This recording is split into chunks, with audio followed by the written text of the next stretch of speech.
Hello and welcome. You're watching Business Today Television. I'm Sakshi Batra and this is the earnings special edition. Well, Pune-headquartered KPIT Technologies has reported its earnings and the company is on our radar today. It's reported a 24% sequential surge in its June quarter profit that's come in at 204 crores. This was 164 crore rupees in the fourth quarter of the last fiscal. The company's revenue have also surged by about 3.5% to 1364 crores compared to 1370 odd crore rupees, and the EBITDA has surged by about 5.6% to 287 odd crore rupees. Even the operating profit margin has widened to 21%. To detail for us what has gone into the performance of this quarter and what's the outlook going forward, I'm now joined by the top management of the company. Mr. Kishor Patil, the co-founder, CEO and MD of KPIT Tech, is now with us. Warm welcome to you, sir. And it's always a pleasure to have you, and congratulations at the outset for a good set of numbers that are coming through. Could you at the outset help us understand what really contributed to the surge in the bottom line figure this time around, and also whether you will be able to sustain the growth rate that we are seeing in Q1 for the rest of FY25, sir?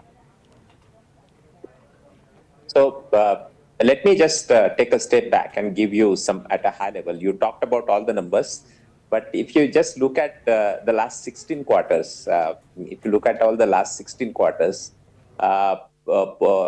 post-COVID, if you look at the last 16 quarters, our revenues have grown every quarter for last 16 quarters, and our profit has improved more than the revenue over all these years. So overall, in 16 quarters, we have increased our revenue to 2.5 times, and EBITDA has gone up 4 times in the last 16 quarters. So it has been a consistent demonstration by our team. And it reflects the KPIT strategy, positioning, and the market demand which is there in the market demand for engineering services from automotive companies. So during this quarter, what has helped us is mainly the growth have come from 2 of the 3 territories, largely driven by Asia, immediately followed consistent growth which is coming through Europe. So these are the 2 geographies which have helped us in the growth.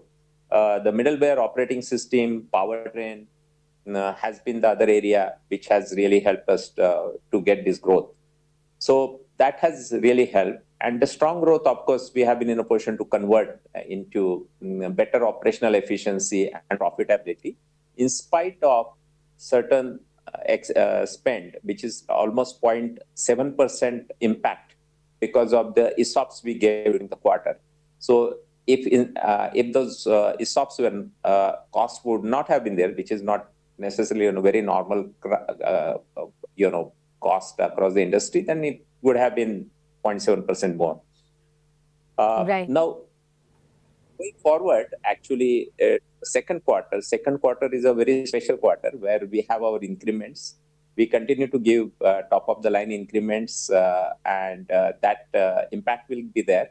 Also, the ESOP cost will be there for the full quarter. So it will be additionally 0.3% cost. So overall 2.8% cost will go up in the Q2. In spite of that, as mentioned, that for the year, and that's why we are very happy that the first quarter gave us a very good start. We are going beyond 21%.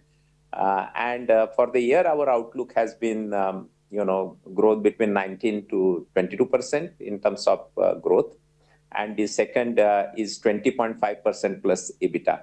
So we are reiterating that we will be in a position to achieve our outlook. So that's where we are. So give me a sense of demand scenario on the ground, especially for the key sector, auto and mobility that you cater to. Why am I saying this is that you've already highlighted in some of your comments in the release as well that you do see the pressures on demand in mobility segment.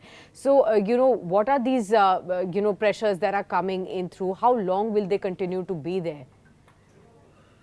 See, the reason I put it across is because there are many people who keep on asking me that automotive, and you will see that automotive sales will not go up as much in next 1 year.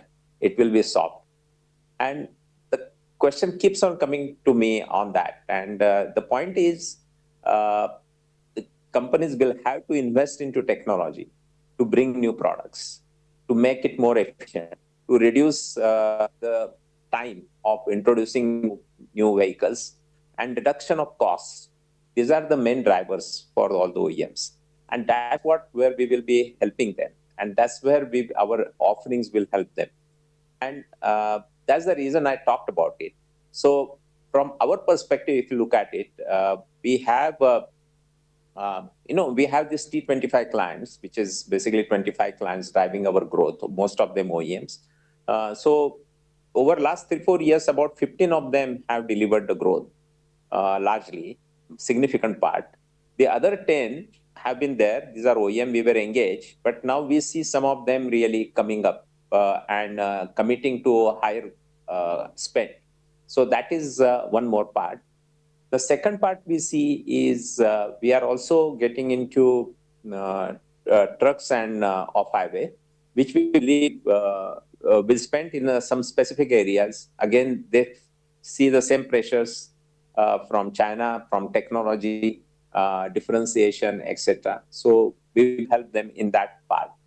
And some of the new geographies we are looking at, and specifically in Asia, some markets like even India, right? We are double down on India, we are double down on Korea and many such markets, including China. So that is where we look at the growth going forward. Right. I mean, Now, sir, I just wanted you to add to this factor as well. As far as, domestically, there was some discussion just prior to your Q1 results and before the budget. There was this narrative being built that apparently the EV space is facing a slowdown. There were instances of higher inventories that were built up. At the same time, we were looking at several state governments, announcing several incentives to people to go ahead and buy some EVs. And since you cater to that segment so closely, I also wanted to get a sense from you that are you observing any business impact on you also because of this slowdown in growth rate of EVs outside? My view is, so the first part is certainly propulsion is a big part of our business. It's one of our large practices, but we do work in many other areas like autonomous, connected, etc., etc. But if you really focus on propulsion, I personally believe it's a very, very important part of the vehicle, right? It's probably the most important part of the vehicle. Sustainability is a commitment from at the government level, at the country level, at the OEM level, and that's what the consumer, because electric cars, etc., the maintenance is less, etc. As the infrastructure increase, that's going to be really useful. Maintenance is very low. So the battery prices have come down drastically. So personally, I do not buy into the narrative of it will slow down. It is nothing to do with the policy. Ultimately, what choices consumers will make. And I'm not talking about 1 month, 2 months, a quarter, but I'm saying in a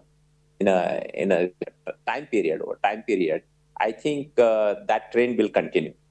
The second thing is, in certain areas where infrastructure is not there, or people are also looking at certain alternatives like hybrid or making efficient even some of the diesel engines. So these are the areas where they need help.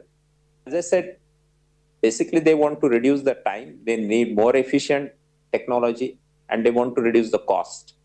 So that opportunity continues in the market, and over the period, consumers will ask for more fuel efficient, or let me put it, more sustainable vehicles and transportation, and which will have less maintenance.